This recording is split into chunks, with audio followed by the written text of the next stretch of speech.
ઘોડું મંગાવવાનું નથી, ચાલતા જ મુસાફરી કરવાની છે. એક ભક્તને એમ થઈ ગયો, એક તો મારું શરીર ભારે, અને આ જાહેરાત જમ્યા પહેલા થઈ નહીં, જમ્યા પછી થઈ.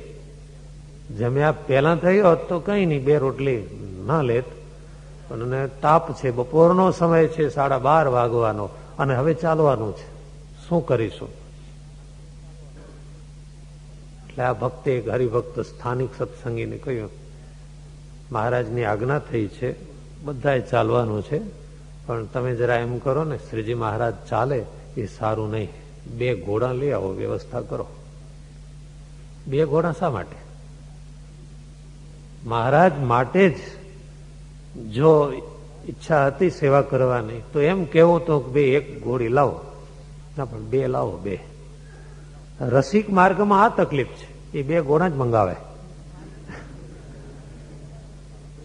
2 ઘોડા મંગાવે કે આપણે કેટલા જણ છીએ એટલો થાળ કરો. ભગવાન તો એક છે, એના થાળમાં કોઈ ચોક્કસ જથ્થો હોતો નથી, પણ સામે પોતાનું લિસ્ટ ભેગું ઉમેરી દેવાય. એ જો ન ઉમેરાય, પોતાની જાતને ભૂલીને ભગવાનની સેવા કરે તો એ રસિક માર્ગ ઉત્તમ છે. પણ જમવામાં કે બીજી સગવડ સાનુકૂળતામાં ભગવાનના નામે જો પોતાનો ઉમેરો થાય. એક કોઈ ભક્તને કઈ તકલીફ થઈ શરીરમાં, એટલે વૈદ્ય એને કહ્યું કે તમારે ગોળ ન ખાવો, ભોજનમાં ક્યાંય પણ ગોળ ન લેતા, મરચું ના લેશો. અને એક કોઈ ભાવિક થાળ લઈ આવ્યા, લોટ લઈ આવ્યા, ઘી લઈ આવ્યા, ગોળ લઈ આવ્યા. એટલે આ ભાઈ કે છે, ભાઈ આ ગોળ તો ન ચાલે થાળમાં. ક્યાં નહીં ચાલે? ખબર નથી ઠાકોરજીને ગોળ બહુ ગરમ પડે છે. घृत मिश्री चाहिए मेरे लालजी को, गुड़ बहुत गर्म जन आवता है. ब्रह्मानंद स्वामी ना शब्दो છે. हमारा लालजी महाराज ने घी અને ખંડ લાવો. ગોળ તો ભગવાનને બહુ ગરમ પડે છે. કોને ગરમ પડે છે? એ વિચારવાની વાત છે. એટલે રસિક માર્ગમાં જો ભગવાનની સાથે સાથે પોતાની સંખ્યા ભેગી લખાવી દે તો એ મુશ્કેલીનો માર્ગ છે.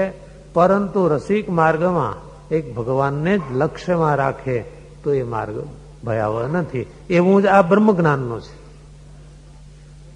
સ્વામિનારાયણ ભગવાન કહે છે, બ્રહ્મ પોતે સચરાચર સ્વરૂપે થયા નથી, પણ પ્રત્યેક વસ્તુમાં અંતર્યામીપણે કરીને વ્યાપી રહ્યા છે. શાસ્ત્રોમાં જે વચન આવે છે, જેમ કે ગીતાજીમાં મમૈવાંશો જીવલોકે જીવભૂત સનાતન, તમામ જીવમાં અંશ રૂપે છું. એનું સમાધાન આ વાક્યનો ખુલાસો શિક્ષાપત્રીમાં બહુ સ્પષ્ટ થયો. જેમ હૃદયમાં જીવ રહ્યો છે એમ જીવમાં અંતર્યામી પણ કરીને ભગવાન રહ્યા છે.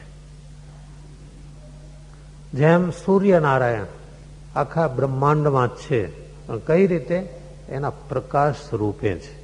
એમ ભગવાન અંતર્યામી રૂપે છે. નહીં કે ભગવાન પોતે જ પશુ રૂપે, પક્ષી રૂપે, માણસ રૂપે થઈ ગયા, એમ નહીં. જો એવું હોય તો પછી શ્રી કૃષ્ણ ભગવાનને અર્જુનને ઉપદેશ આપવો જ ન પડત ને. એટલે ભગવાને સંતોને કહ્યું કે આ રીતે જો સમજે તો એને બંને માર્ગ ઉપયોગી છે. અને આપણે તો બ્રહ્મ સ્વરૂપ બનીને પરબ્રહ્મની ભક્તિ કરવાની છે.